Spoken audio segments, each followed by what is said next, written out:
श्री गणेशाय नमः। श्री हरि। श्री हनुमान अंक। जन देवता श्री हनुमान। हनुमान जी की पूजा कब से आरंभ हुई यह कहना कठिन है, परंतु इतना निर्भ्रांत रूप से कहा जा सकता है कि वाल्मीकि रामायण में प्रत्यक्ष और व्यापक रूप से हनुमान जी का विस्तृत चरित्रांक उपलब्ध है। वहाँ जो उनका स्वरूप काव्यायित हुआ है, वह कहाँ तक ऐतिहासिक सांस्कृतिक है और कहाँ तक वाक्यात्मक एवं काव्यालंकारात्मक है, यह एक भिन्न प्रश्न है। पर श्री राम कथा परक वाक्यों में उनका चरित्र अत्यंत उदात्त, उज्जवल, आदर्श और अनुकरणीय है।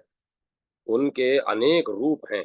वे श्री राम, जानकी जी और लक्ष्मण के ही सेवक नहीं हैं, अपितु भरत शत्रुघ्न के भी सेवक हैं। वे भक्त हैं और धीर वीर बुद्धिमानों में अग्रणी और सभा चतुर हैं। लंका दहन के समय अत्यंत कठोर कार्य को भी वे अनायास करने वाले हैं तथा शतयोजन विस्तृण सागर को पार करते हुए असाध्य कर्म को करने में समर्थ हैं। श्री हनुमान जी से संबंध वांग्मय आदि काव्य वाल्मीकि रामायण में हनुमान जी का काव्यात्मक चरित्र व्यापक रूप से अंकित हुआ है। उसका आरंभ किष्किंधा कांड से होता है। सुंदर कांड में उसका अत्यंत विस्तार है। लंका कांड में भी उसका प्रसार है। अंत तक वह फैला हुआ है। उसके अनंतर संस्कृत के श्री राम काव्यों, नाना रामायणों पुराणों, जहाँ श्री राम चरित्र वर्णित है एवं नाटकों में उसका वर्णन मिलता है। प्राकृत, अपभ्रंश काव्यों एवं भारतीय आधुनिक भाषाओं के साहित्य में भी श्री हनुमान जी का स्वरूप चित्रित हुआ है। इसके अतिरिक्त उपासना साहित्य, स्तोत्र साहित्य एवं तांत्रिक वाङ्मय में भी श्री हनुमान जी की पूजा, उपासना तथा तांत्रिक साधना प्रचुर मात्रा में उपलब्ध है।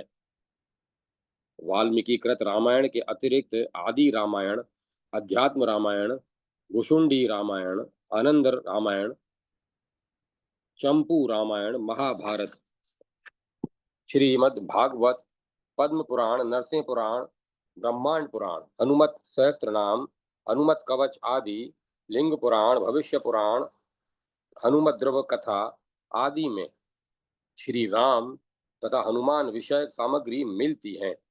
तंत्र मंत्र साहित्य में भी हनुमत उपासना साधना की बातें मिलती है। गरुड़ी तंत्र, मंत्र महार्णव, मंत्र महोदधि, सुदर्शन संहिता, अगस्त्य संहिता आदि में हनुमान जी की मंत्र तंत्र उपासना का वांग में उपलब्ध है। वज्रोहत ज्योतिषाणव में तो हनुमत उपासनाध्याय ही है। हनुमत उपनिषद में भी मिलती है। प्राकृत, अपभ्रंश और लोक भाषाओं के श्री राम काव्यों एवं ग्रंथों में भी स्तुति, आरती, वंदना मिलती है। केवल तुलसी साहित्य में ही हनुमान जी से संबंध प्रचुर सामग्री भरी पड़ी है। हनुमान जी केवल श्री राम उपासकों के ही देवता नहीं हैं, वे निगमागम वे निगमागम पौराणिक और तांत्रिक देवता भी हैं, जिसमें दक्षिण मार्गीय तंत्र उपासना और वाम मार्गीय तांत्रिक देवता भी हैं। साथ ही साथ लोक देवता या जन देवता भी हैं। जन देवता से मेरा तात्पर्य है उन देवताओं से जो वैदिक पौराणिक तांत्रिक पूजा उपासना के साथ साथ या उससे बाहर की लोक में वीर ग्राम देवता या लोक परंपरा के देवता रूप में पूजित होते हैं। झाड़ फूक अभिचार आदि में उनका पूजन वंदन होता है।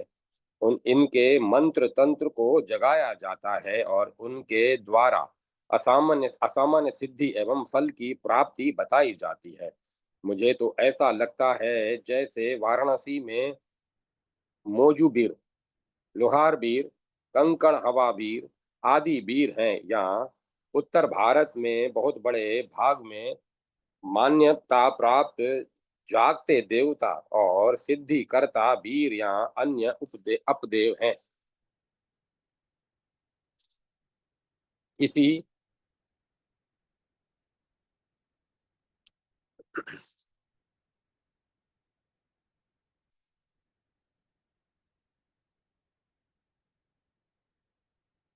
उसी प्रकार हनुमान जी का एक रूप वीरों का वीर अर्थात महावीर है। यह एक जन विश्वास है कि उनके नाम व चरण मात्र को सुनते ही भूत पिशाच प्रेत यक्ष आदि जन पीड़क अपदेवता दूर भाग जाते हैं। बचपन में जब किसी एकांत निर्जन रात्रि में भूत प्रेतादि का डर लगता था, तब हम लोग जय हनुमान जय महावीर का जप करके भय मुक्त हो जाते थे। जन देवता की उपासना में कोई सामाजिक बंधन नहीं है। सब लोग सब काल में सभी जगह लोक देवता का जय पूजन कर सकते हैं। यह रूप की लोक की तांत्रिक या लोकाग्निक लोकोपासना का है। हनुमान जी इस रूप में भी पूजित वंदित और अत्यंत जागता अर्थात मान्यता के अनुसार अवश्य सगफलद देवता है। यदि कोई शोधार्थी हनुमान जी पर शोध करे तो इस पक्ष पर भी पर्याप्त गवेषणा का अवकाश है। जन देवता के रूप में हनुमान पूजा का एक और रूप भी है जो अत्यंत रोचक है।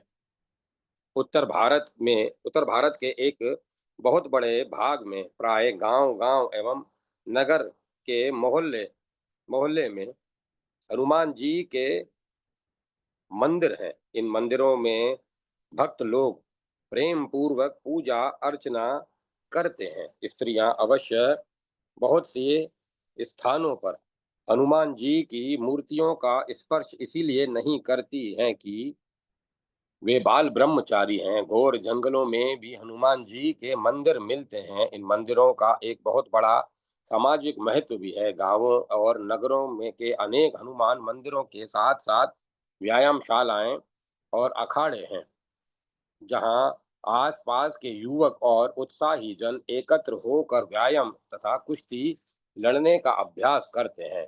तुलसीदास जी का योगदान संभवतः वीर कर्म के उपयुक्त वीर वीरत्व संपादन में रामचरितमानसकार तुलसीदास जी का भी बहुत बड़ा योगदान है। हनुमान मंदिर और अखाड़ा दोनों का समन्वय कब और कैसे प्रचलित हुआ यह कहना कठिन है, पर चित्रकूट अयोध्या और वाराणसी की किंवदंतियों के अनुसार गोस्वामी जी द्वारा स्थापित अनेक हनुमान मंदिरों के साथ व्यायामशालाएं भी हैं। धीरे धीरे इनमें कहीं कहीं ह्रास भी हो रहा है। काशी के हनुमान घाट पर एक हनुमान मंदिर है। कहा जाता है कि गोस्वामी जी ने काशी में 8 प्रमुख हनुमान मंदिरों की स्थापना की थी। उन्हीं के उन्हीं में संकट मोचन हनुमान फाटक और हनुमान घाट के हनुमान जी भी हैं। हनुमान घाट के हनुमान जी बहुधा बड़े हनुमान जी कहे जाते हैं। 80 के तुलसी घाट से लगभग 1 किलोमीटर की दूरी पर एक यह मंदिर है और उसके साथ कभी बहुत बड़ी व्यायामशाला अखाड़ा भी थी। आज भी छोटे पैमाने पर यह वर्तमान है। गोसाई जी के द्वारा स्थापित अन्य अनेक मंदिरों के साथ भी व्यायाम स्थल हैं। आचार्य श्री रामचंद्र शुक्ल की यह कल्पना उचित ही थी कि संभवतः गोस्वामी जी ने लोक रक्षक आदर्श पुरुष भगवान के मर्यादा पुरुषोत्तम रूप को अवतारी मानकर समाज के पुनरुत्थान का कार्य किया। गोस्वामी जी द्वारा कृत यह कार्य जहाँ तक एक और वैष्णव उपासना में रामानुज संप्रदाय और उपनिषदिक दर्शन दृष्टि का लोक सुधारक समन्विति रूप है, वही दूसरी ओर योग बोध और युगिन संकट बोध से प्रेरित जनजीवन में सामाजिक सांस्कृतिक क्रांति का भी प्रयास है। गोस्वामी जी का श्री राम दर्शन समाज चेतना में अनुप्रमाणित है। श्री राम कथा, श्री राम चरित्र और श्री राम भक्ति के माध्यम से गोस्वामी जी ने स्वतः सुख की साधना भी की और लोकहित एवं समाज सेवा का भी कार्य किया। श्री राम की आदर्श पूजा और आदर्श प्रतिष्ठात्मक गोस्वामी जी को पहुंचाने वाले साधनों में हनुमान जी का स्थान अत्यंत महत्व का है। किवंदिती के अनुसार श्री राम रूप का प्रत्यक्ष दर्शन कराने वाले साधन के रूप में हनुमान जी की सहायता सर्वोपरि थी। अतः गोस्वामी तुलसीदास जी ने लोकहित के लिए जन देवता हनुमान जी की पूजा, मंदिर स्थापना और साथ साथ व्यायामशालाओं का कार्यक्रम जोड़कर संसार में एक नई चेतना उत्पन्न की। जन देवता श्री हनुमान जी से बढ़कर जन देवता कौन हो सकता है। इनका जीवन श्री राम के लिए प्रत्यक्षतः और ऋषि मुनियों तथा रावण खरदूषण त्रस्त समाज की सेवा के निमित्त परोक्षतः समर्पित था। उनके समग्र जीवन में कहीं भी कोई स्वार्थ नहीं है। वे काम और लोभ, अभिमान तथा दर्प पर विजय प्राप्त कर चुके थे। शत्रु संहार के समय रौद्र रस के अवसर पर उनमें क्रोध अवश्य झलक जाता है, पर वह वस्तुतः वीर रस संबंध उत्साह का सांचरी भाव है संचारी भाव है। स्वामी सेवा और समाज सेवा के लिए जैसा आदर्श समर्पित जीवन हनुमान जी का है, वैसा उदाहरण अन्यत्र दुर्लभ है। वीरता और कर्तव्य निष्ठा में उनका स्थान अतुलनीय है। जिस प्रकार के असाध्य और अवर्णनीय कर्मों का उन्होंने संपादन किया, वे अवर्णनीय है। फिर भी वे निर्भिमान ही रहे, यह उनका सबसे बड़ा गुण है। वे समझते, जानते और मानते थे कि भगवान की कृपा का ही सब परिणाम था जो वे असाध्य संपादन समर्थ हुए। वे उन सब में अपनी प्रभुता नहीं समझते थे। यहाँ तथ्य इतना ही है कि हनुमान जी में अभिमान, स्वार्थ, काम और लोभ इन सब का लवलेश भी नहीं है। वे जितेंद्रिय, ब्रह्मचारी, निस्वार्थ, निष्काम, निर्लोभ और निरभिमान हैं। वे परम भक्त श्री राम के अनन्य सेवक, प्रत्युन्नति और परोपकार करता है। वे सभी कष्टों एवं दुखों से छुटकारा दिलाने वाले हैं। वे संकट मोचन, संकट हरण, शत्रु पर विजय एवं रोगों से छुटकारा दिलाने वाले और लोगों में बल, विद्या, बुद्धि, यश तथा शक्ति को बढ़ाने वाले हैं। वे अपनी इन्हीं महिमाओं तथा कृपालुता एवं आशुतोषता के कारण जन देवता बन गए। उनकी तांत्रिक उपासना जहाँ अत्यंत कठिन है, वहीं संकट मोचन हनुमाष्टक और हनुमान चालीसा का पाठ सर्व सिद्धि दायक कहा जाता है। हनुमान जी की यह लोक प्रचलित उपासना सरल एवं सर्वजन सुलभ है। इसी से समग्र भारत में उनकी पूजा उपासना का इतना प्रचार प्रसार है। निश्चय ही वे हिंदू जनता में जन देवता हैं। चीर काल तक हिंदू समाज के कल्याण विधान में हनुमान जी की अनुकंपा हमारी अभ्युदय करती रहेगी। जय माता सरस्वती। जय मां सरस्वती। संकट हरण श्री हनुमान। कुछ दिन पूर्व वाराणसी में एक साधु स्वभाव के सरल और निश्चल व्यक्ति रहते थे, जो सिख होते हुए भी पुराने ढंग के थे। वे वकालत करते थे। उन महापुरुष का नाम था सरदार राम नारायण सिंह। वे कितने सिद्ध पुरुष थे, उनका अनुमान इसी से लग सकता है कि उनके एकमात्र पुत्र को, जो इस समय स्वस्थ, प्रसन्न और पुत्रवान है, क्षय का भयंकर रोग हो गया। उसके बचने की कोई आशा न रही। मैं भी बहुत चिंतित था। सरदार जी की परेशानी मुझसे देखी नहीं जाती थी। मैंने अपनी चिंता उनसे व्यक्त की। वे मुस्कुराकर बोले, मैं इसे स्वस्थ कर लूंगा। इसके लिए मुझे बलि देनी पड़ेगी। मेरी आयु ज्योतिष के अनुसार 64 वर्ष की है। 2 वर्ष वह उम्र का बलिदान कर दूंगा। उन्होंने कौन सी क्रिया की यह तो मुझे नहीं मालूम, किंतु मेरे देखते देखते बालक स्वस्थ होने लगा। जब सरदार जी 62वां वर्ष आया जब सरदार जी का 62वां वर्ष आया, तब वे मुझसे बोले, मैं जाने वाला हूँ। मैंने विश्वास नहीं किया, पर वे सचमुच उसी वर्ष चले गए। श्री राम नारायण सिंह का नेपाल से घना संबंध था। उनके गुरु एक 85 वर्ष नेपाली सज्जन थे, जो 8 वर्षों तक नेपाल सरकार के विदेश मंत्री रह चुके थे तथा वाराणसी में अज्ञातवास कर रहे थे। उनका जीवन अद्भुत चमत्कारों से पूर्ण था। एक दिन हनुमान जी की चर्चा चली। तंत्र शास्त्र तथा तांत्रिक उपासना में श्री हनुमान जी का कितना महत्वपूर्ण स्थान है, यह मैंने उन्हीं के सत्संग में सुना। किंतु मेरे आश्चर्य का ठिकाना न रहा जब श्री राम नारायण सिंह जी बोले, श्री हनुमान जी अभी सदैव हमारे मध्य में वर्तमान है। नेपाल के घनघोर जंगल में साधारण मानवगम्य शरीर से उनसे कई तपस्वियों का साक्षात्कार हो चुका है, और उन्होंने ऐसे साक्षात्कार की 2 घटनाएं बतलाई तथा उन सज्जनों से परिचय भी करा दिया।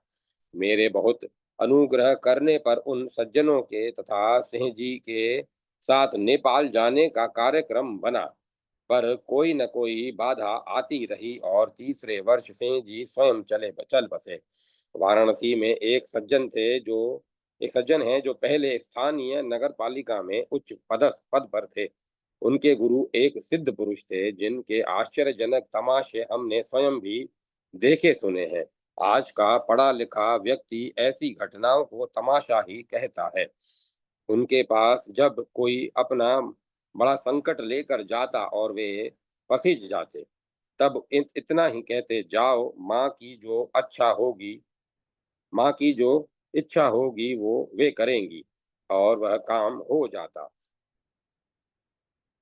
एक बार एक स्त्री अपने मरणासन बालक को उठाकर उनके सामने रख कर रोने लगी। उसकी कातरता देखकर महात्मा जी उद्विग्न हो उठे और कह बैठे, जाओ, यह ठीक हो जाएगा। वह स्त्री प्रसन्न बदन अपने स्वस्थ बालक को लेकर चली गई, पर महात्मा जी बहुत व्याकुल होकर तड़पने लगे, छटपटाने लगे।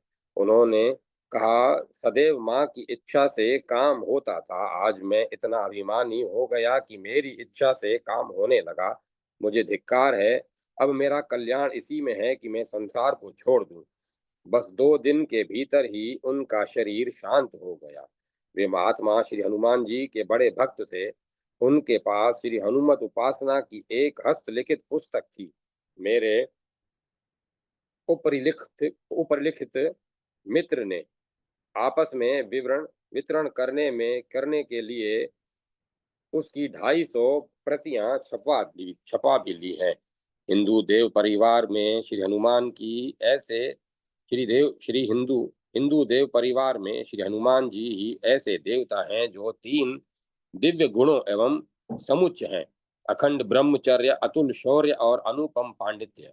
ब्रह्मचर्य की तपस्या से ही उन्होंने मृत्यु को मार डाला है। जो मृत्यु से निर्भीक है, वह संसार में अतुल पराक्रमी तो होगा ही, और उसका प्रकांड ज्ञान भी ब्रह्मचर्य का वरदान है। आजकल के पढ़े लिखे भारतीय युवकों में प्राय यह शंका उत्पन्न होती है कि हनुमान नामक कोई कपि कभी रहा भी होगा, और यदि वह कपि था तो इतना विद्वान एवं गुणवान कैसे हो सकता है। ऐसी शंका करने वाले वेद के अपौरुषेय होने पर अथवा उनकी प्राचीनता में भी विश्वास नहीं करते। वे भारतीय, यूनानी, मिस्र सभ्यता को समानांतर मान ले और भारत को मिस्र अथवा यूनान के बाद सभ्य बनाकर माने, यही बहुत है। किंतु स्वयं वैज्ञानिक खोज उनकी भूल सिद्ध करती जा रही है। उत्तरी अमेरिका में न्यूयॉर्क प्रदेश में सैंडिया नामक स्थान में एक गुफा मिली है, जिसमें ईसा से 10 सहस्त्र वर्ष पहले के औजार मिले हैं। एक अन्य स्थान पर आज के 6800 वर्ष पहले का है। एक बाल शव मिला है जिसे दफनाने के पहले सिंदूर से पोत दिया गया था। मिस्र के प्राचीनतम पिरामिड से 2500-3000 वर्ष अधिक की पुरानी सामग्रियां प्राप्त हो चुकी हैं और सन 1972 में प्राप्त सामग्री तो आज से 26,000 वर्ष पुरानी सिद्ध हो चुकी है। उस समय के पुरुष स्त्री परिवार सहित रहते थे। शरीर में घेरू या सिंदूर पोतते थे। उनके हथियार थे गदा, चक्र, हल आदि और चेहरा प्राय वानर का सा था। अमेरिकन वैज्ञानिक उन्हें भारतीय कहते हैं। अमेरिका प्राचीन भारत का पाताल लोक था। यह सिद्ध हो चुका है। दक्षिण अमेरिका में प्राप्त में सभ्यता के स्वर्ण मंदिर कला, मूर्तियां, लिपि, ग्रंथ एवं आज के 8,000 वर्ष पहले की प्राप्त सामग्री यदि मैं दानव का राज्य नहीं सिद्ध करती है तो और क्या है। ऐसे युग के हनुमान और हमारे श्री हनुमान बहुत ही परिमार्जित, परिष्कृत असभ्यता के महान प्रतीक की कड़ी को जोड़ रहे हो तो नए पढ़े लिखे लोगों को अविश्वास क्यों होता है। संसार के सभी रोग अच्छे हो सकते हैं किंतु अविश्वास की कोई औषध नहीं है। जय माता सरस्वती। जय मां सरस्वती। श्री हनुमान जी का साचिव्य। किसी रामायण में कथा आती है कि हनुमान जी जिस समय लंका नगरी में गए उस समय रात भर माता सीता जी की खोज करते हुए प्रातः काल वे जब विभीषण जी के मकान के समीप से जा रहे थे तब उन्होंने विभीषण को प्रातः स्मरण के प्रसंग में श्री राम नाम संकीर्तन करते हुए पाया। फिर उनके घर को भी तुलसी वृक्षों से विलसित तथा श्री राम नाम से अंकित देखकर हनुमान जी उसके भीतर गए और विभीषण से मिले।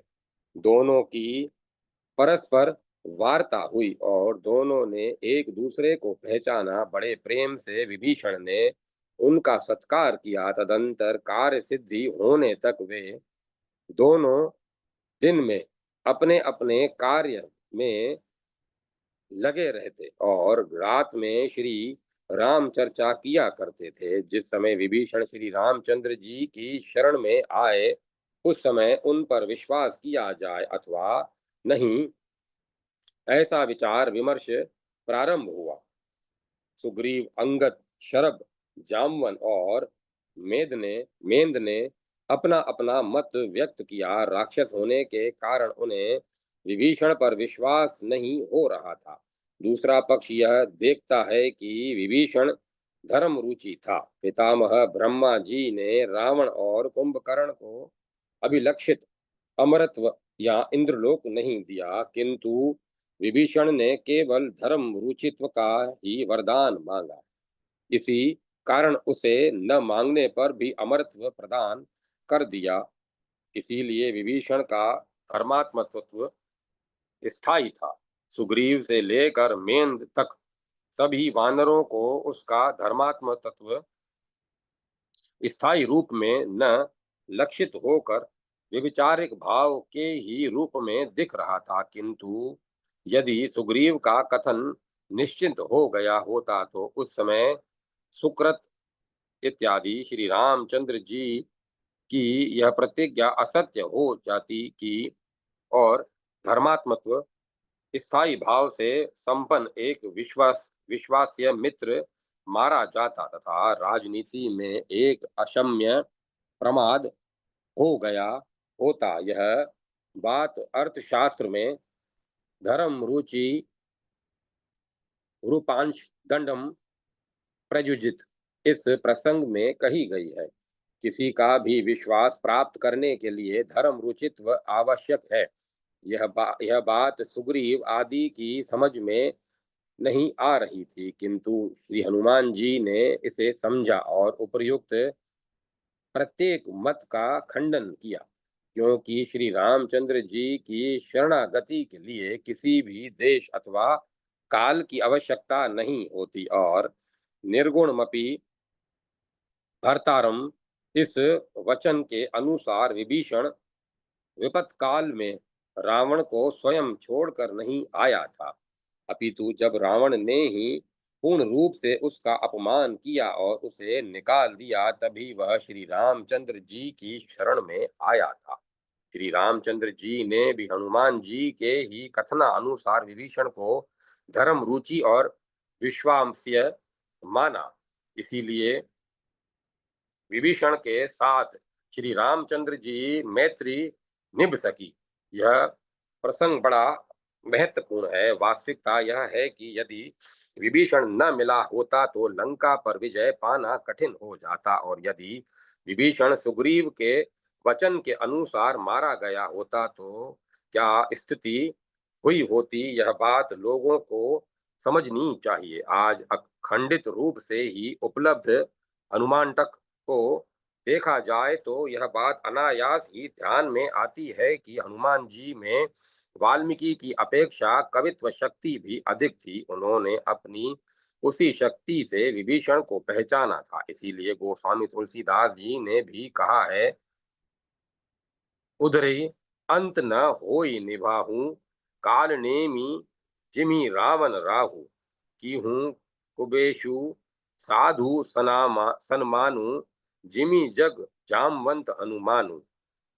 आज सनातन धर्म हनुमान जी के वचना अनुसार लोगों को देश काल विपरीत भासने पर भी परम अनुष्ठेय ही है।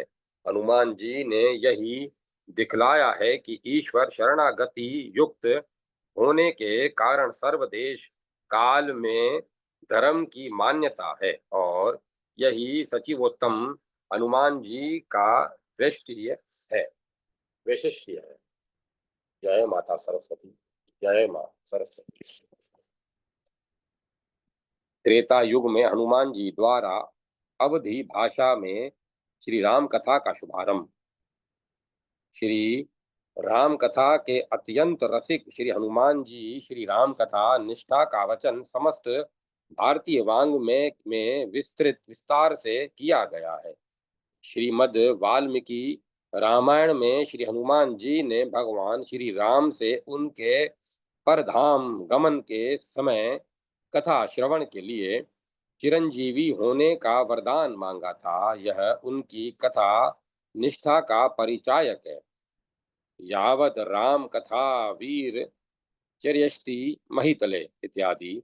वीरवर हनुमान, वीरवर श्री रघुनंदन, जब तक इस पृथ्वी पर श्री राम कथा का प्रचार रहे तब तक निस्संदेह मेरे शरीर में प्राण बसे रहे। नरश्रेष्ठ श्री राम, आपका जो यह दिव्य चरित और कथा है, इसे अप्सराएं गाकर मुझे सुनाया करें। श्री राघवेंद्र ने श्री हनुमान जी का आलिंगन करते हुए कहा, कपिश्रेष्ठ, जब तक मेरी कथा इस लोक में प्रचलित रहेगी तब तक तुम्हारी कीर्ति अमिट रहेगी तथा तुम्हारे शरीर में प्राण भी रहेंगे ही। जब तक वे लोक बने रहेंगे तब तक मेरी कथाएं भी स्थिर रहेंगी।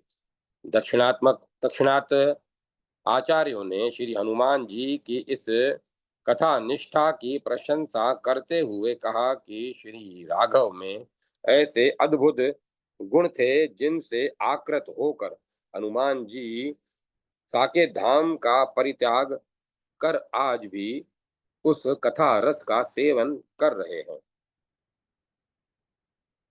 सोए त्रेव हंत हनुमान परमाम विमुक्तिम इत्यादि। श्री हनुमान जी जहाँ एक और असाधारण कथा रसिक हैं, वहीं असाधारण कथा गायक भी हैं।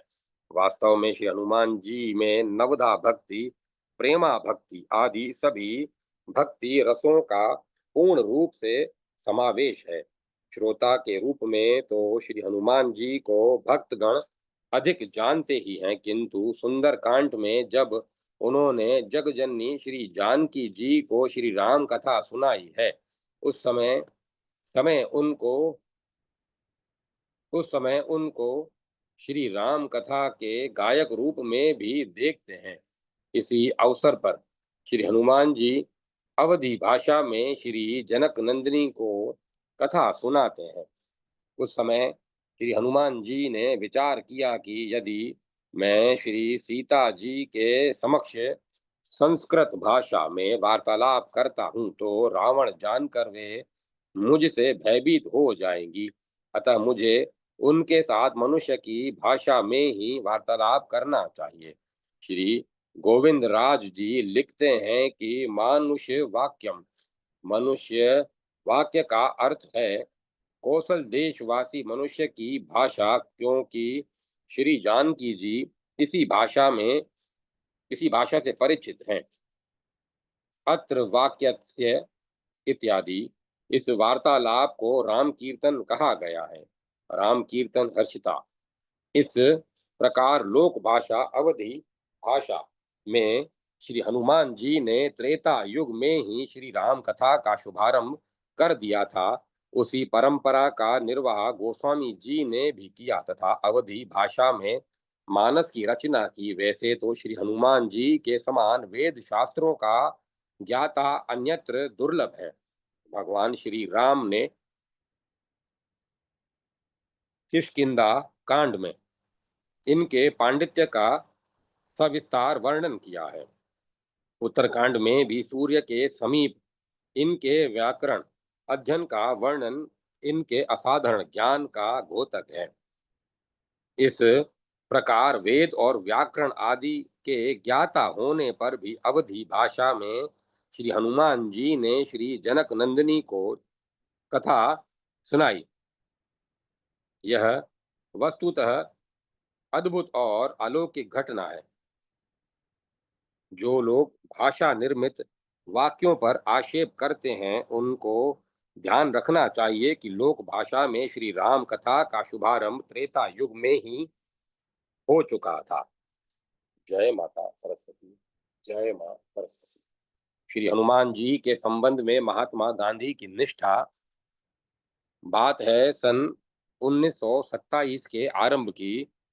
1926 के पूरे साल भर गांधी जी ने विश्राम किया साबरमती और वर्धा आश्रम में। फिर वे निकल पड़े अपने प्रवास पर, देशव्यापी प्रवास पर। त्रिविध कार्यक्रम खादी चरखा अस्पृश्यता निवारण और हिंदू मुस्लिम एकता ही था उनके प्रवास का कारण। धुआंधार प्रवास चलने लगा। महाराष्ट्र में एक दिन उनसे अनुरोध किया गया व्यायाम मंदिर में मारुति की प्रतिष्ठा का। विद्यार्थी ठहरे गांधी जी को परम प्रिय देश की नई बोध संस्कारवान बने, चरित्रवान बने, संयमी बने, स्वस्थ और सबल बने तथा दीन दरिद्र देश को ऊपर उठाए, इसके लिए वे कोई बात उठा न रखते, कोई भी ऐसा मौका न चूकते। मारुति विग्रह की स्थापना के उपरांत गांधी जी बोले, बच्चों तुम जानते हो मारुति को। मारुत सुत हनुमान जी कौन थे? वे थे वायु के पुत्र। इन मारुति की प्रतिष्ठा हम क्यों करते हैं? क्या इसीलिए कि वे वीर योद्धा थे? क्या इसीलिए कि उनसे उनमें अतुल्य शरीर बल था? उनके जैसा शरीर बल हमें भी चाहिए, पर केवल शरीर बल हमारा आदर्श नहीं।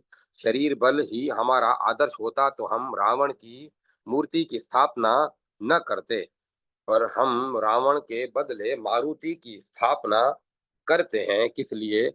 इसलिए कि हनुमान जी का शरीर बल आत्म बल से संपन्न था। श्री राम के प्रति हनुमान जी का जो अनन्य प्रेम था उसी का फल था यह आत्मबल। इसी आत्मबल की हम प्रतिष्ठा करते हैं। आज हमने पाषाण खंड की नहीं, भावना की प्रतिष्ठा की है। हम चाहते हैं कि आत्मबल की इसी भावना को आदर्श बनाकर हम भी मारुति बने। भगवान हमें मारुति का सा शरीर बल दे। भगवान हमें मारुति का सा आत्मबल दे। भगवान हमें इस आत्मबल की प्राप्ति के लिए ब्रह्मचर्य पालन का बल दे। इसी प्रसंग की चर्चा करते हुए गांधी जी ने बाद में एक दिन कहा, हम मारुति का दर्शन किस लिए करें? मारुति कौन थे? बंदर थे यहाँ क्या थे?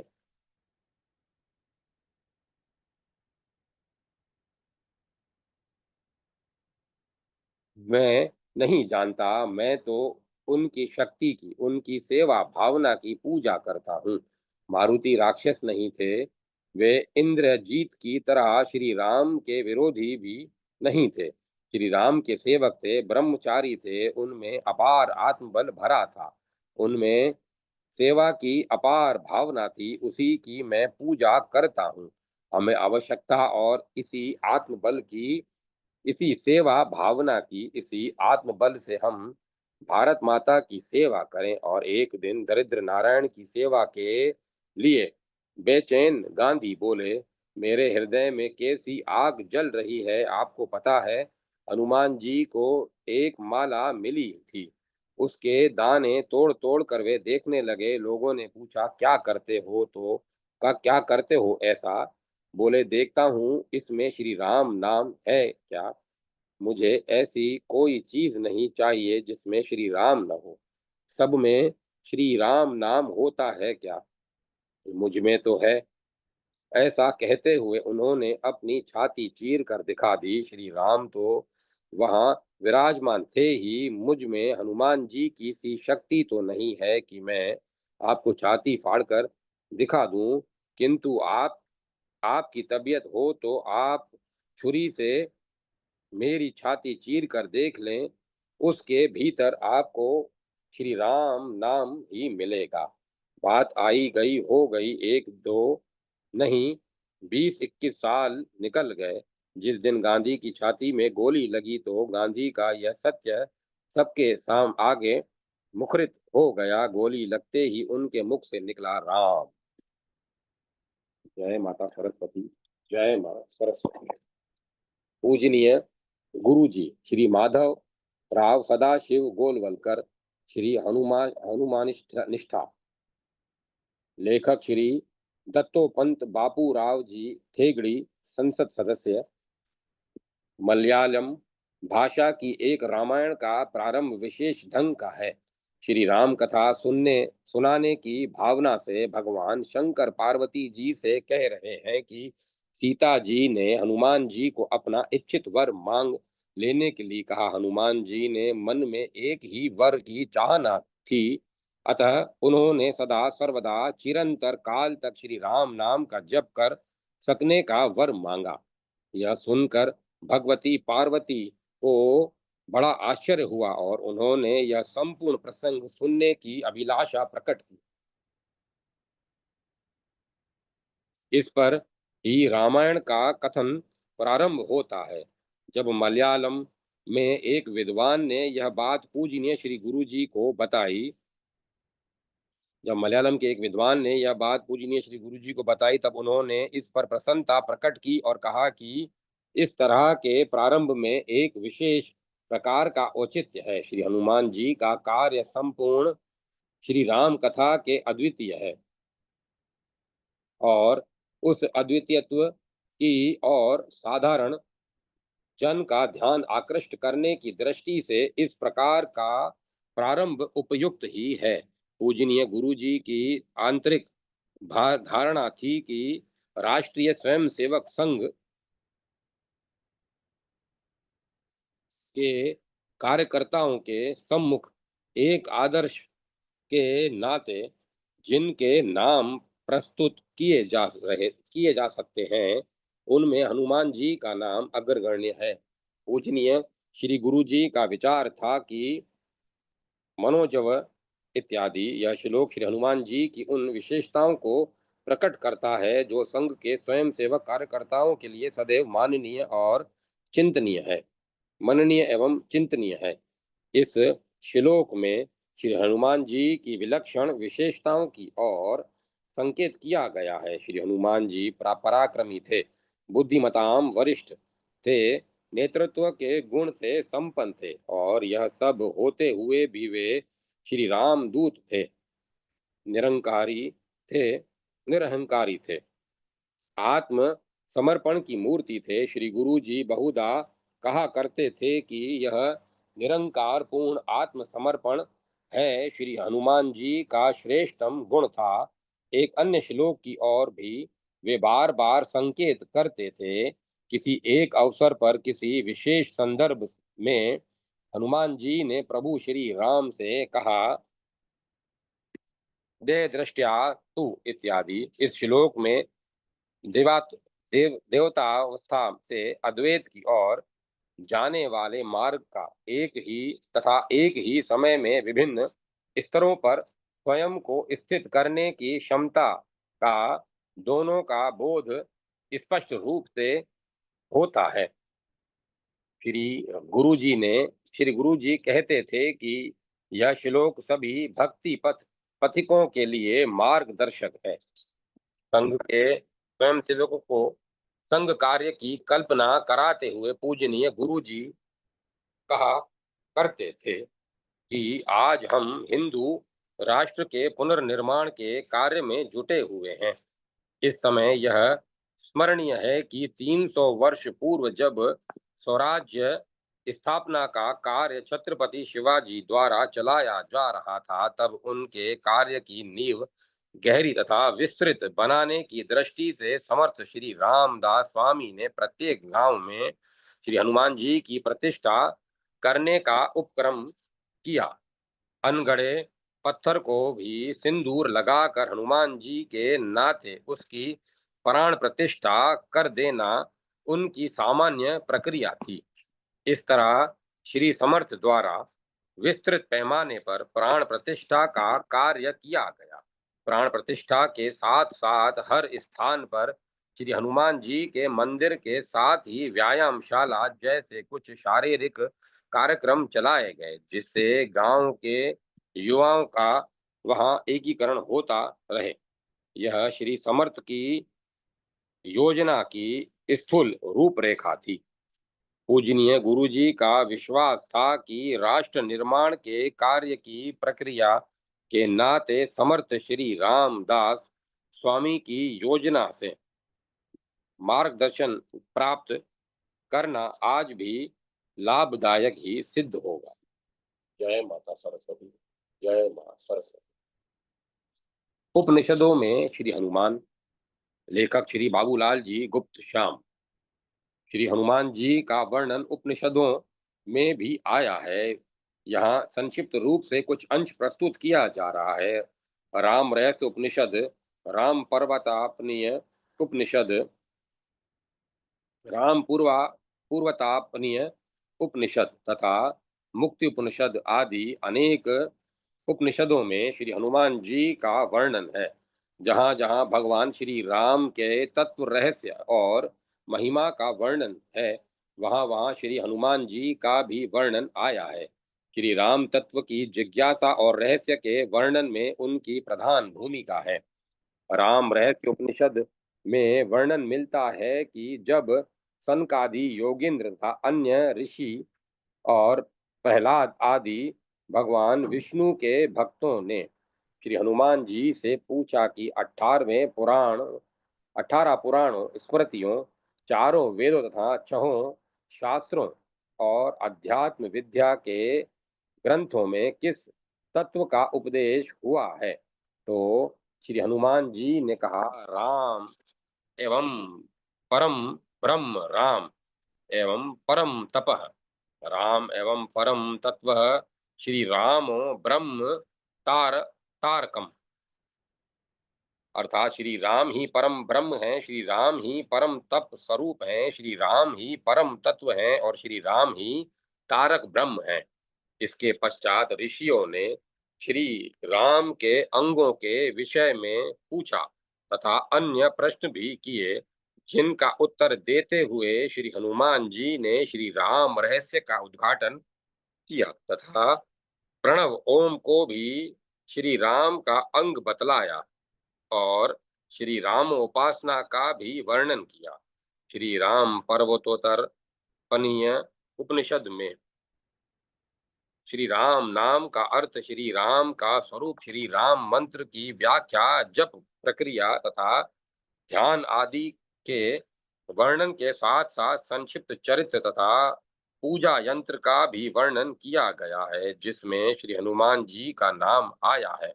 यथा तत्स्तरार इत्यादि। जो हनुमान जी समुद्र को लांग कर लंका में गए, वहां उन्होंने सीता जी का दर्शन कर असुरों का वध कर लंका में आग लगाकर तथा श्री राम के पास लौटकर सब समाचार यथावत सुनाया। संक्षिप्त चरित्र का वर्णन करके आगे जहाँ षटकोण का अनुसरण करके आवरण पूजा के लिए यं, यंत्रस्थ देवता का वर्णन किया गया है, वहां भी उनका वर्णन आया है। श्री रामचंद्र जी के उत्तर और दक्षिण भाग में क्रमशः शत्रुघ्न और भरत जी स्थित हैं। हनुमान जी श्रोता के रूप में भगवान श्री राम के सम्मुख हाथ जोड़कर खड़े हैं। वे भी त्रिकोण के भीतर स्थित हैं। तृतीय अवतार आवरण में भी वर्णन आया है, वहां भी श्री हनुमान जी सुग्रीव और भरत आदि के नाम है। यथा इसके अतिरिक्त मुक्ति उपनिषदों में जहाँ वेदांत की महिमा, उपनिषदों का वर्णन, मुक्ति के भेद तथा अध्यात्म तत्व का वर्णन किया गया है, उसमें श्री राम जी और श्री हनुमान जी का ही संवाद मुख्य रूप से है। उन्होंने ही सब रहस्य पूछे हैं। यह एक महत्वपूर्ण उपनिषद है। वहां का प्रसंग है कि श्री अयोध्यापुरी में श्री राम जी एक बार अपने स्वरूप में स्थित समाधिस्थ थे। समाधि से उत्थान होने पर श्री हनुमान जी ने श्री राम जी से पूछा कि मैं आपके स्वरूप को जानना चाहता हूँ, कृपया उसका वर्णन कीजिए। तब भगवान श्री राम ने कहा कि मेरा स्वरूप वेदांत में भली भांति प्रतिपादित है, मैं उसका वर्णन करूंगा। मुझे विष्णु के निश्वास से विस्तृत चारों वेद उत्पन्न हुए। तिलों में तेल की भांति वेदांत उसमें प्रतिष्ठित है। वेद चार हैं, ऋग्वेद, यजुर्वेद, सामवेद और अथर्ववेद। इन चारों की अनेकों शाखाएं हैं और इन शाखाओं की उपनिषदें भी अनेकों हैं।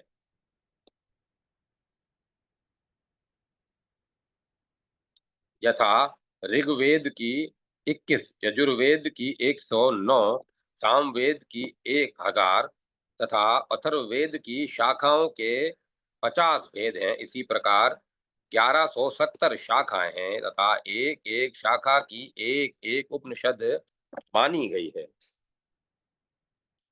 भगवान श्री राम ने कहा कि इन उपनिषदों में एकमात्र मांडूक उपनिषद ही मुमुक्षु जनों को मुक्ति प्रदान करने में समर्थ है। यदि इससे भी ज्ञान में परिपक्वता न आए तो इन इन उपनिषदों ईश, केन, कठ, प्रश्न, मुंडक, मांडुक्य, ऐत्रेय, तैत्तिरीय, छंदोग्य और ब्रह्मदारण्यक का पाठ करो। इससे ज्ञान प्राप्त करके शीघ्र ही अद्वैत धाम को प्राप्त करोगे। पुनः कहा, यदि उससे भी ज्ञान की दृढ़ता न आए तो 32 उपनिषदों का सम्यक रूप से अभ्यास करना चाहिए, और यदि विदेह मुक्ति चाहते हो तो 108 उपनिषदों का पाठ करो। इसके इसके अतिरिक्त जीवन मुक्ति, विदेह मुक्ति का स्वरूप, प्रमाण, उनकी सिद्धि के उपाय आदि का भी वर्णन वहां पर आया है। इस प्रकार उपनिषदों में बहुत से स्थानों पर श्री हनुमान जी का वर्णन है। स्थान संकोच के कारण संक्षेप में सूत्र रूप से यह यहाँ वर्णन किया गया है। श्री हनुमान जी देवांत वेदांत के मूर्तिमान स्वरूप तथा पूर्ण ज्ञाता थे, तभी तो उन्हें ज्ञानी नाम अग्रगण्य कहा गया है। सदैव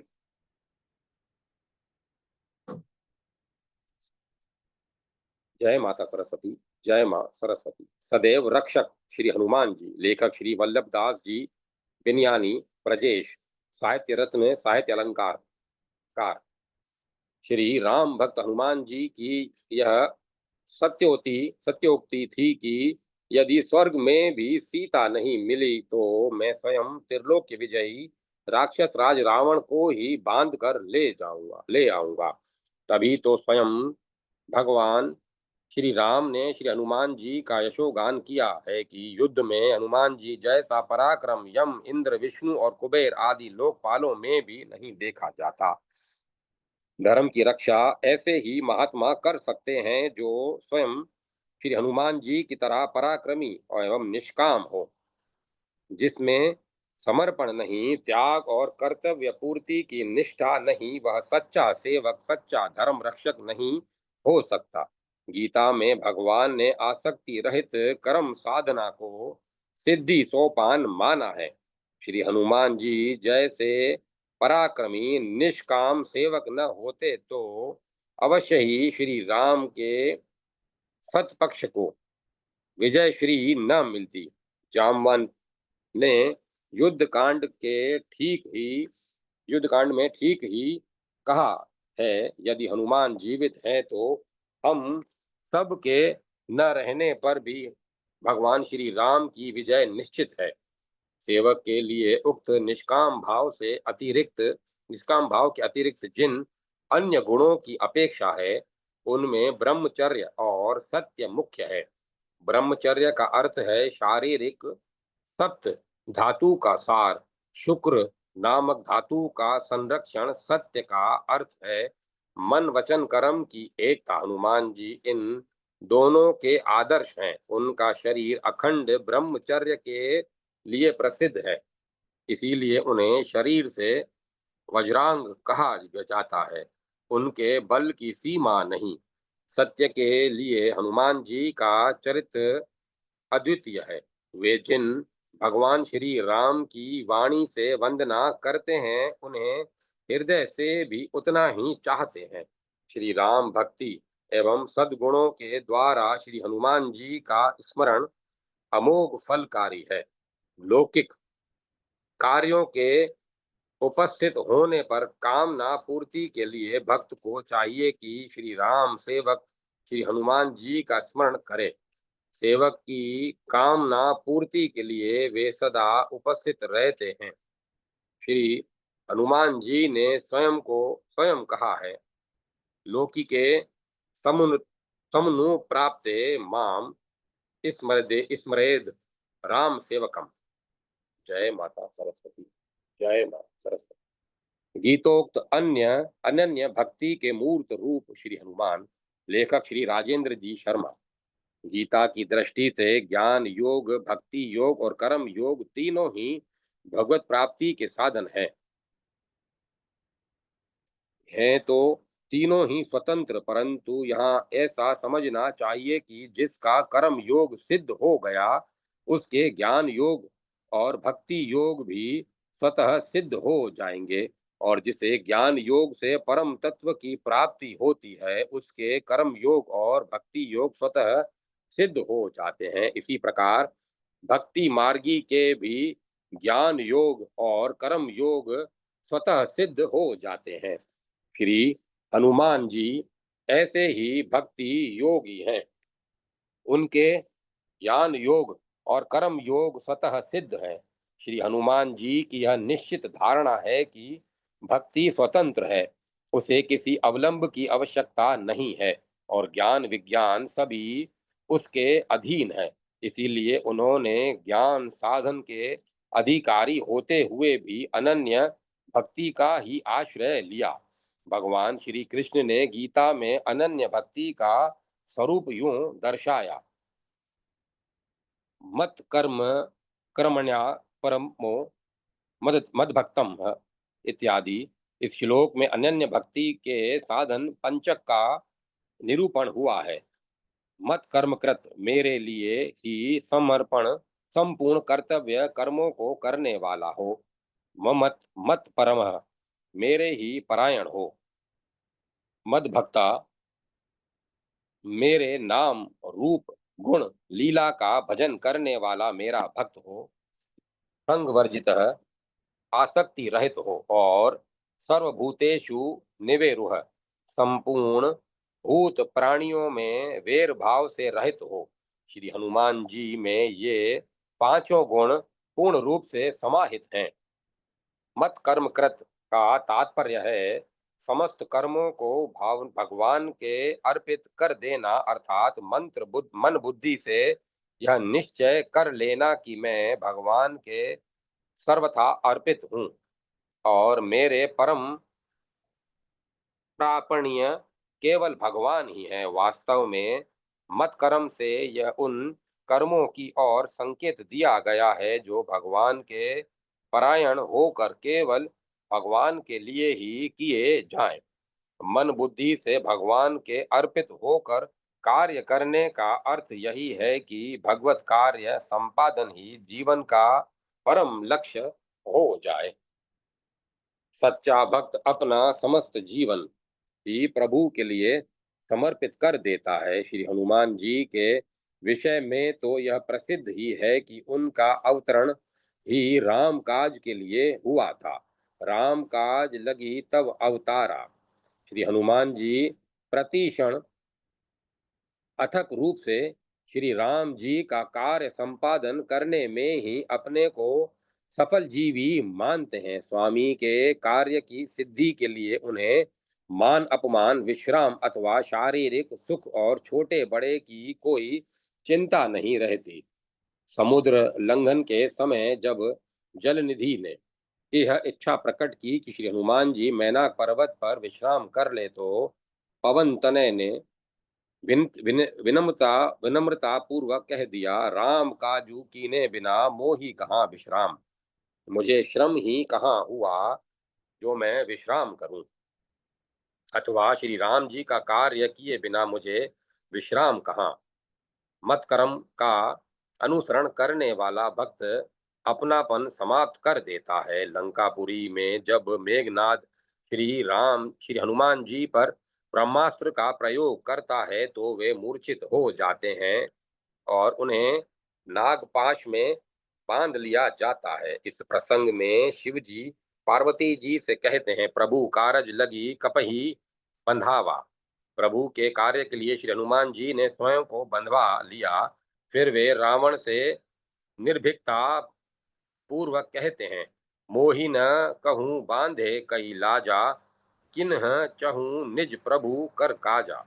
लंका से लौटने के पश्चात श्री रामचंद्र जी के पास जाकर श्री हनुमान जी ने स्वयं अपने मुंह से अपनी करनी का बखान नहीं किया, अपितु पवन तनय के चरित सुहाए जाम्बवंत रघुपति ही सुनाए। वानर समुदाय के समक्ष भी वे अपने किसी कार्य का श्रेय नहीं लेना चाहते।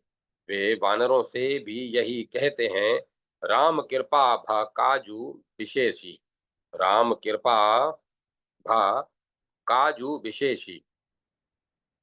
कार्य तो विशेष हुआ किंतु इसमें भी मेरा कोई श्रेय नहीं है, यह भी श्री राम कृपा के कारण ही हुआ। इस प्रकार अनन्य भक्त श्री हनुमान जी केवल श्री रामचंद्र जी के परायण हुए उन्हीं के लिए कार्य करते हैं।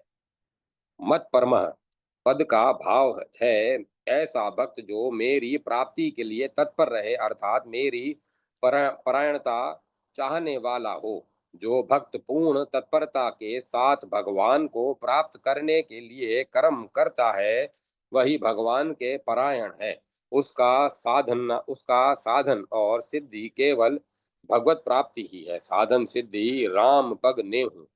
सर्वथा भगवान के परायण होने से सगुण उपासक अपने आप को भगवान का यंत्र ही समझता है। श्री हनुमान जी मान जानते हैं कि भगवान के परायण होने में जाति, विद्या, रूप, कुल, धन, क्रिया आदि का कोई विधान नहीं है। यथा भगवान तो केवल भक्ति का नाता मानते हैं, मानहु एक भक्ति कर नाता। इसी भाव को लेकर श्री हनुमान जी विभीषण को भी श्री राम के परायण होने का उपदेश दे रहे हैं और उसके लिए अपना ही उदाहरण देते हैं। कहू कहू कवन में परम कुलीना कपि चंचल सब ही विधिहीना। प्रातः लेई जो नाम हमारा ते ही दिन ताहि न मिले आहारा। अस में अधम सखा सुनु मोहु पर रघुबीर। किन्हीं कृपा सुमिरे गुण भरे बिलोचन नीर। संजीवनी आनयन प्रसंग में भी जब श्री हनुमान जी द्रोण पर्वत को लेकर अयोध्या के ऊपर पहुंचे हैं और भरत जी के तीर के आघात से नीचे गिर पड़े हैं, उस समय भी उन्होंने प्रभु का ही स्मरण किया। पर छे मरुछि मही लागत लाय सायक। सुमिरत राम नाम रघुनायक। और जब भरत जी ने कहा कि शैल सहित मेरे तीर पर चढ़ जाओ, मैं अभी तुम्हें श्री राम के पास पहुंचा दूंगा, तो श्री हनुमान जी को थोड़ा अभिमान हो आया कि किंतु तुरंत ही श्री राम जी के प्रभाव की स्मृति हो जाने पर वे वंदना करते हुए श्री भरत जी से बोले, तब प्रताप उर राखी प्रभु जेनऊ नाथ तुरंत। अर्थात हनुमान जी पल पल पर असाध्य कार्य करते हुए भी प्रभु के प्रताप का ही स्मरण करते हैं। अहंकार और विमूढ़ता ही कर्तव्य अभिमान के कारण है, किंतु हनुमान जी में ये लेश मात्र भी नहीं थे। ऐसी है श्री हनुमान जी की कर्तव्य अभिमान रहित प्रभु परायणता। मदत मत पद का अर्थ है भक्ति योगी मेरे में ही अनन्य प्रेम रखने वाला हो। ऐसा अनन्य भक्त आनंद विभोर होकर अपने आप भगवान के समर्पित हो जाता है, इनके हाथ की कठपुतली बन जाता है। श्री हनुमान जी भगवान के सहज सेवक हैं। सहज सेवक निष्काम भक्त होता है, वे किसी स्वार्थ या कारणवश श्री राम के सेवक नहीं हुए। इन चार प्रकार के भक्तों में वे उच्च कोटि के ज्ञानी अर्थात निष्काम भाव से भूषित भगवान के भक्त हैं। उनके स्वरूप के संबंध में तुलसीदास जी बताते हैं, जाहि न चाही कबहू कछु तुम सन सहज सने हो। ज्ञानी भक्त तो मोक्ष चाहता है, किंतु भगवत भक्त मोक्ष न चाहकर सहज स्नेह अपपायनी भक्ति का इच्छुक होता है। इस दृष्टि से भक्त का शरीर बना रहना आवश्यक है, बिना शरीर के भक्ति हो ही नहीं सकती। ज्ञान योग से बोध की प्राप्ति होती है और भक्ति योग से प्रेम की। भक्ति योगी को भगवान विशेष प्रिय होते हैं और ज्ञान योगी को अपना स्वरूप विशेष प्रिय होता है। श्री तुलसीदास जी ने लिखा है,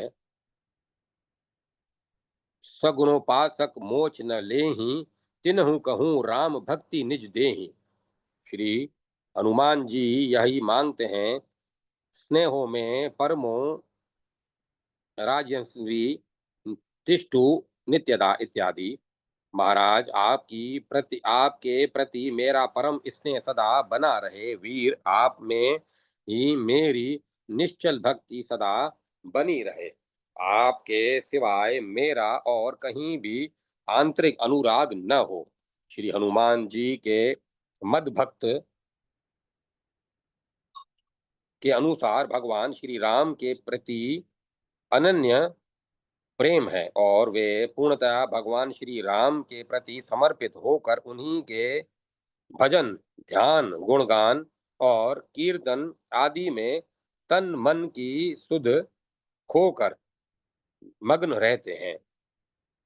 सग वर्जित संग से रहित अर्थात संपूर्ण प्राणी और पदार्थों में आसक्ति रहित होना। भगवान को छोड़कर जिसका कहीं और किसी में किंचन मात्र भी प्रेम न हो, वह संग वर्जित है। जो संग वर्जित नहीं है, वह रोग द्वेष से प्रेरित क्रियाओं में घुल मिल जाता है। राग द्वेष से ममत्व बढ़ता है और यही संसार से संबंध जोड़ने वाला है। श्री हनुमान जी का संसार में लेश मात्र भी राग नहीं है। उनका ममत्व एकमात्र श्री राम जी से है। भक्ति मार्ग का यह सिद्धांत है कि जिसका भगवान में राग होगा, उसका संसार से द्वेष नहीं होगा। उसकी दृष्टि में तो परमात्मा के सिवाय दूसरा कोई प्रेमास्पद है ही नहीं। इस सिद्धांत के अनुसार श्री हनुमान जी का भगवान श्री राम का अनन्य भक्त होने के नाते सगवर्जित होना निर्विवाद सिद्ध होता है। सर्वभूतेषु निवेरः, समस्त प्राणियों के प्रति अद्वेष की भावना रखना, अधिष्ठा सर्वभूतानाम, यह भक्ति मार्ग का अंतिम साधन है। जैसा ऊपर कहा गया है, संसार में राग न रहने से भगवान की अनन्य भगवान में अनन्य प्रेम होता है, और राग रहित होने से वैर भाव नहीं रहता। इस दृष्टि से साधन पंचक का अंतिम साधन निर्वेरु सर्वभूतेषु सगवर्जित के अंतर्गत ही आ जाता है। अनन्य भक्त का यही राग द्वेष होता ही नहीं, इसीलिए उसके द्वारा किया गया कोई कर्म यदि द्वेष भाव से प्रेरित दृष्टिगत होता है तो वह दर्शक का ही दोष है, क्योंकि जैसे भगवान के सभी कार्य जीव के कल्याण के लिए ही होते हैं, इसी प्रकार उसके अनन्य सेवक की क्रिया भी प्रभु प्रेरित होने के कारण जीवों के कल्याण के लिए ही होती है। उनका कोई दूसरा प्रयोजन नहीं होता। भगवान श्री राम ने जिन राक्षसों को मारा, उन सभी को निज पद दे दिया। यथा ताड़का दीन जनी ते ही निज पद दीना, बिरदाद देखी दुखी निज धाम पठावा। खरदूषण प्रसंग राम राम कहीं तनु, तजहि पावहि पद निर्वाण।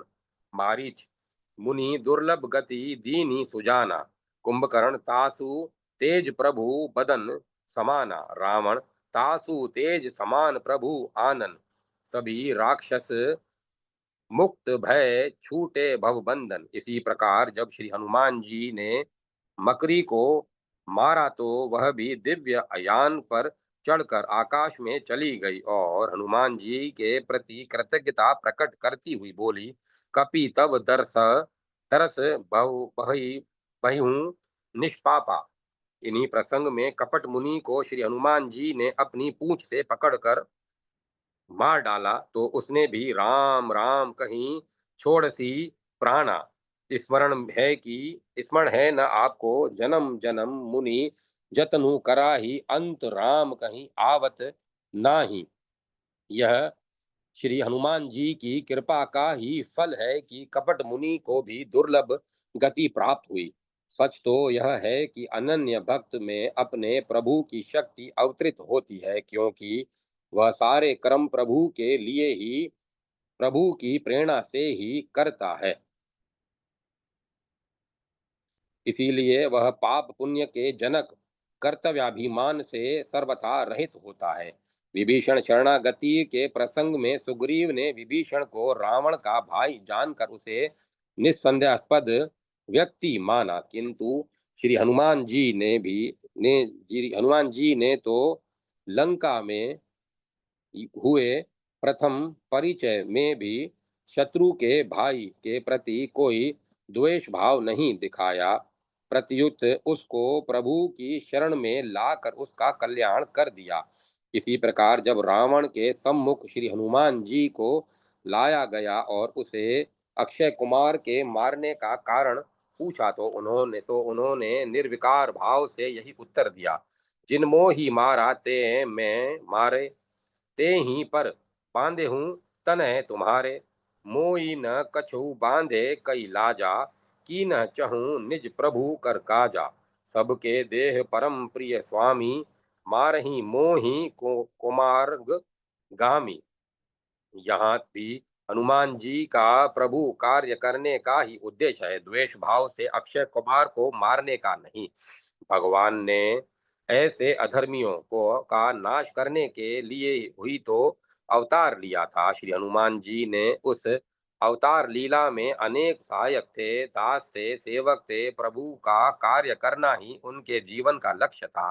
श्री हनुमान जी सर्वथा निर्वैर थे, जिसका स्वभाव ही परिहित साधन हो, वह किसी से वैर कैसे कर सकता है। श्री राम जी और उनके सेवक श्री हनुमान जी का स्वभाव है, हेतु रहित जग जुगु उपकारी, तुम्हार सेवक असुरारी। सच तो यह है कि अनन्य भक्ति के जो 5 साधन, मत क्रमकृत, मत मत परम, मद भक्त, संग वर्जित और सर्वभूतेषु निर्वेरु बताए गए हैं, इनमें से किसी एक का भी आश्रय ग्रहण कर लेने से शेष 4 साधन भी स्वतः सिद्ध हो जाते हैं और भगवान की भक्ति प्राप्त हो जाती है। श्री हनुमान जी के चरित्र का अनुकरण तथा उनका भजन करने से श्री राम जी की प्राप्ति हो जाती है। तुम्हारे भजन राम को पावे। जय माता सरस्वती। जय मां सरस्वती। ओम नमो नारायण। ओम नमो भगवते वासुदेवाय। ओम नमः शिवाय। ओम तत्सत। ओम तत्सत। ओम। अब कथा को विराम दिया जाता है।